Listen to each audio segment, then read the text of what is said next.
Hello everyone, welcome to my channel. तो देखो, हम लोग साइंस का पेपर सॉल्व करेंगे पास्ट ईयर का। ठीक है, science 10th CBSE, 10th CBSE बराबर है। तो फर्स्ट क्वेश्चन क्या बोलता है, ड्रॉ अ लेवल diagram to show the pattern of magnetic field lines produced due to current carrying straight conductor mark on in the direction. तो बोलता है डायग्राम ड्रॉ करो जी, जब करंट फ्लो हो रहा है सर्किट के थ्रू। ठीक है, तो ये रजिस्टर एक ले लो जिसमें से करंट जा रहा है। अगर मैं ऐसे क्रॉस किया मतलब ये वेरिएबल रजिस्टर है ना, वेरिएबल रजिस्टर। ठीक है, तो करंट मेजर करने के लिए मैं एमीटर कनेक्ट कर लेता हूं, उसको ए से लिखना। ठीक है, तो ये प्लस माइनस होगा और यहां से वायर लेना और बैटरी लगा लेना। प्लस माइनस प्लस माइनस, यहां तक क्लियर है। तो डायरेक्शन ऑफ करंट क्या होता है, प्लस से माइनस की तरफ ना, प्लस से माइनस की तरफ। तो ये प्लस है, ये माइनस है, तो ये साइन उल्टा कर दो, प्लस माइनस। करंट ऐसे जा रहा है ना। तो यहाँ पे मान लीजिए आपको मैग्नेटिक फील्ड लाइंस का डायरेक्शन बताना है यहाँ पे। तो सिंपल है, देखो करंट ऐसे आएगा तो ऐसे करंट जाएगा, तो मैग्नेटिक फील्ड ऐसे होगा ना, क्लॉकवाइज होगा। तो मैग्नेटिक फील्ड लाइंस का फील्ड ऐसे होगा, तो ये डिनोट करना था, समझा। तो डायग्राम बनाना है करंट कैसे फ्लो हो रहा है।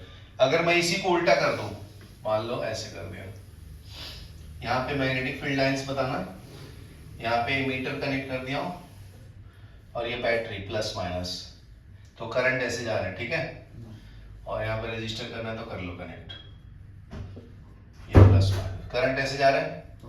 तो बताओ यहाँ पे करंट ऐसे है, ऐसे ना, नीचे है ना, तो इसमें मैग्नेटिक फील्ड लाइंस ऐसे है ना, समझा। बस, तो इसमें भी क्लॉकवाइज है, उसमें भी क्लॉकवाइज है। ये डायग्राम समझ गया, ये आता है, इंपॉर्टेंट है। नेक्स्ट देखो, name the device used to magnetise piece of magnetic material, draw लेवल diagram to show the arrangement used for the magnetisation of cylindrical soft core. तो कौन सा डिवाइस यूज करते हैं मैग्नेट बनाने के लिए, तो सोलेनॉइड यूज करते हैं ना। तो solenoid is used to magnetise a piece of magnetic material it's called electromagnet.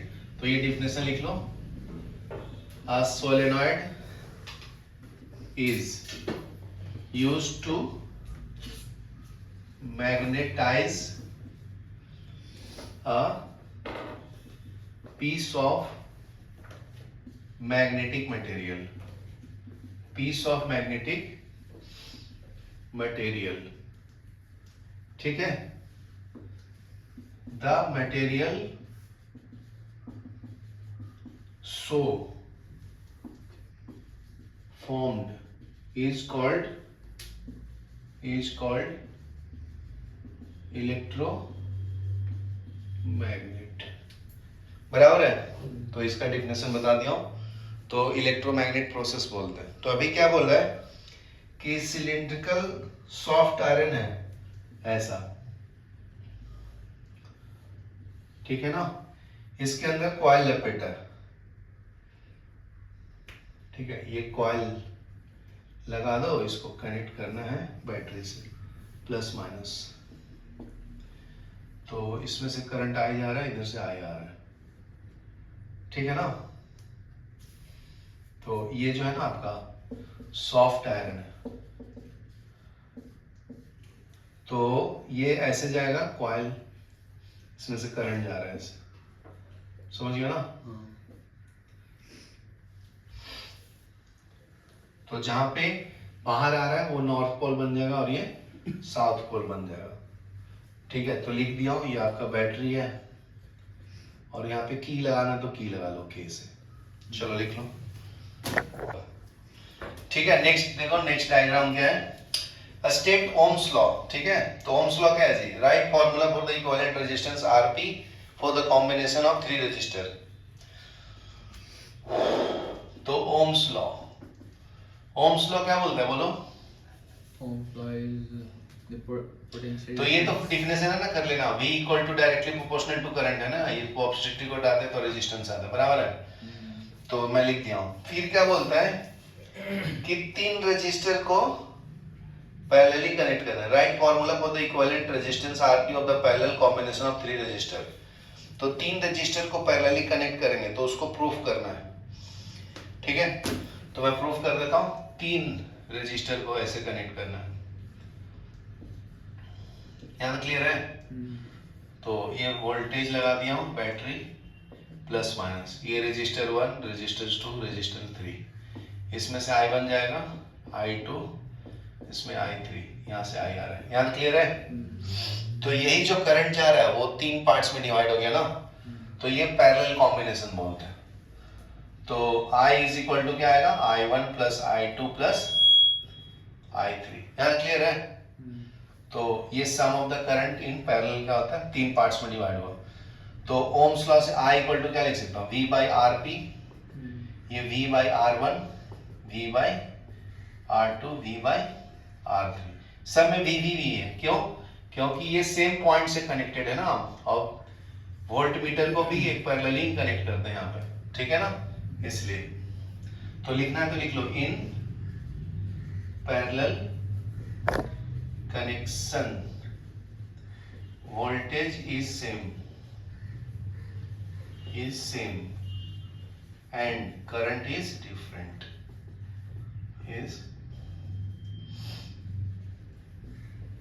समझा? ये समझा क्या?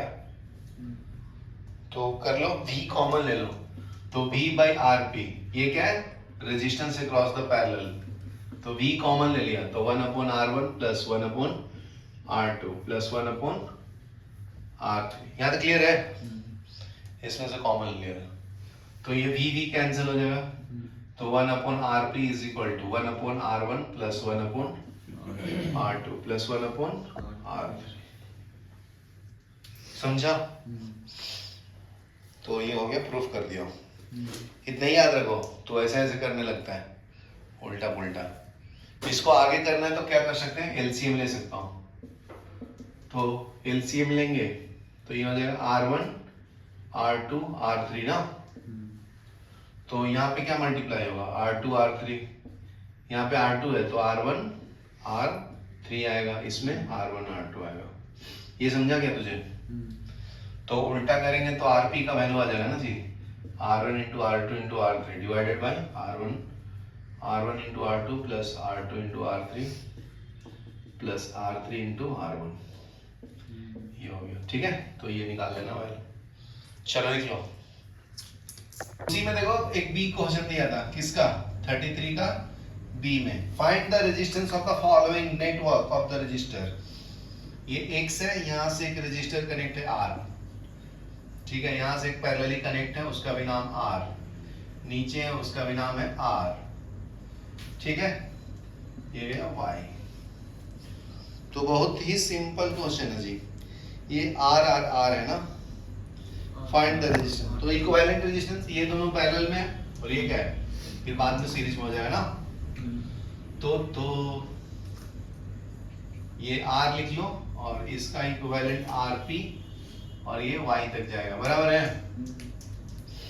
तो ये RP जो है तुम्हारा 1 upon RP 1 upon R1 plus 1 upon R2 आएगा ना, समझा कि नहीं समझा? पैरेलली में रेसिप्रोकली ऐड करते हैं ना, तो एलसीएम क्या है, R1 इंटू R2, यहाँ पे आएगा R1 प्लस R2, समझा? तो ये RP है ना, तो RP को अगर मैं ऊपर लूंगा तो ये ऊपर चला जाएगा ना, R1 into R2 divided by R1 plus R2, यहाँ क्लियर है। तो ये जो वैल्यू है इसके साथ सीरीज में कनेक्ट है ना, ये RP का वैल्यू आ गया ना, समझा कि नहीं समझा?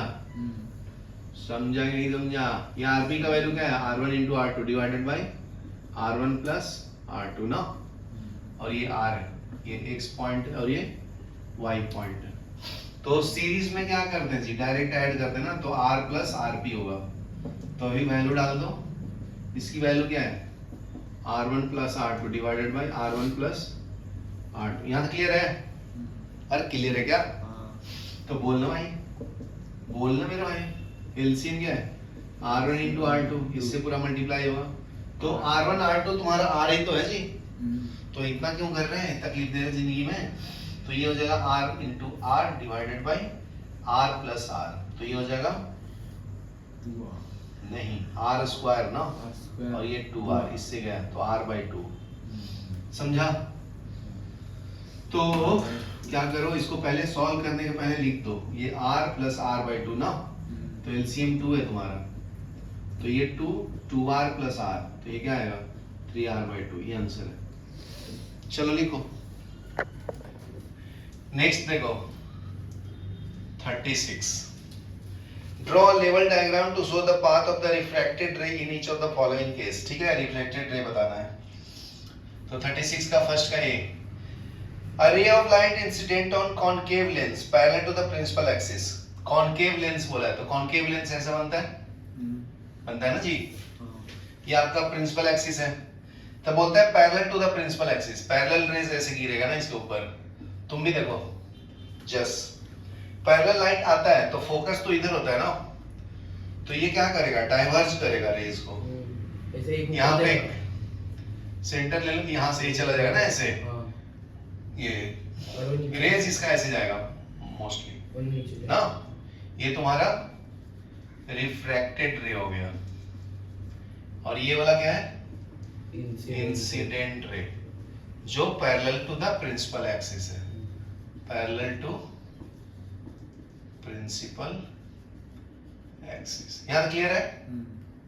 तो देखो ये फोकस पे ऐसा प्रतीत होगा कि वो मिल रहा है ना, वर्चुअल रेज हो गया ना ये, वर्चुअल रे। समझा? ये कौन सा लेंस है, कॉनकेव लेंस। समझा? कॉनकेव लेंस को क्या, कौन सा लेंस बोलते हैं, डाइवर्जिंग लेंस। ये क्लियर है? उसमें देखो second point, is directed towards principal focus. Principal focus ray of incident parallel to the principal axis बोल दिया, फिर डायरेक्टेड टुवर्ड्स प्रिंसिपल फोकस, तो प्रिंसिपल फोकस की तरफ ये है। ठीक है, पहले तो इसको बना लो कॉनकेव लेंस, ये आपका प्रिंसिपल एक्सिस हो गया, ये फोकस हो गया, और ये F1। ठीक है, यहां से ध्यान दो, ये क्या बोला है कि ये ऐसे आ रहा है जी, ऐसे गिर रहा है फोकस के साइड में, तो ये बाहर जाएगा तो ये इधर तक गिरेगा ना, ऐसे यहां तक ऐसे जाएगा, बराबर है। इसको थोड़ा सा ना टिल्ट कर लो, सेम सेम दिखना चाहिए ना। तो मान लो ऐसे गिर रहा है तो यहां तक गया, फिर यहां से ये पैरेलल हो जाएगा ना जी। समझा? ये इंसिडेंट हो गया, ये आपका इंसिडेंट रे, ये क्या है, रिफ्रैक्टेड रे। यहां तक क्लियर है? तो ये इस सीम्स होगा कि यहाँ पे मैच कर रहे हैं ना, यहाँ पे ऐसे। समझा? ये समझा क्या? चलो इसमें फिर ये न्यूमेरिकल भी सॉल्व करना है,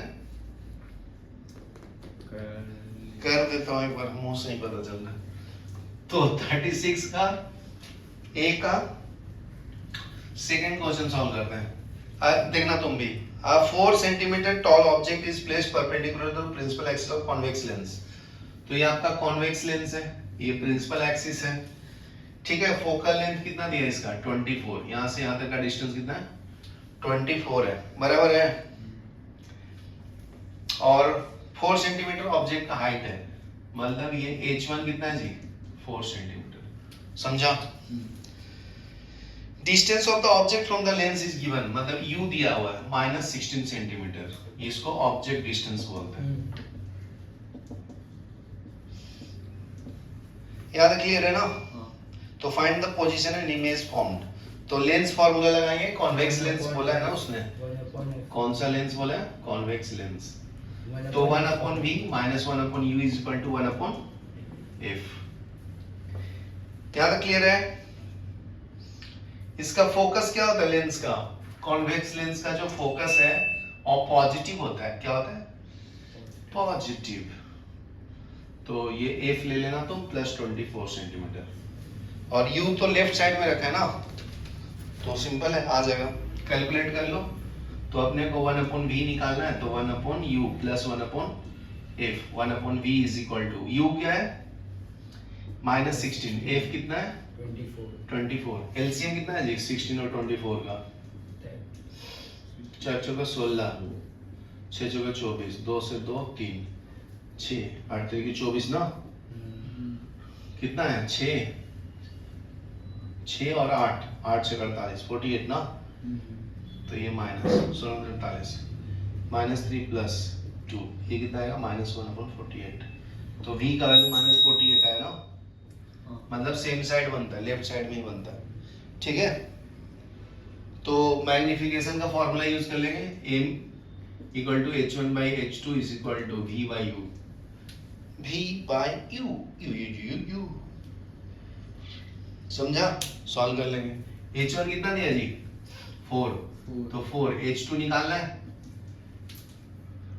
v का वैल्यू -48 डिवाइड बाय -16, ये कैंसिल, इससे कैंसिल कर लो 1 और 2, 1 2 ना, तो h2 का वैल्यू कितना आएगा 16/12, 4 चौका 16, 4 दी 12, 4/3 ना h2, तो 1.33 लिख लो, ठीक है। यहाँ पे h2/h1 होता है ना, तो ये मॉडिफाई कर लो जी, थोड़ा रॉन्ग हो गया मेरे से, माफ कर देना, ठीक है।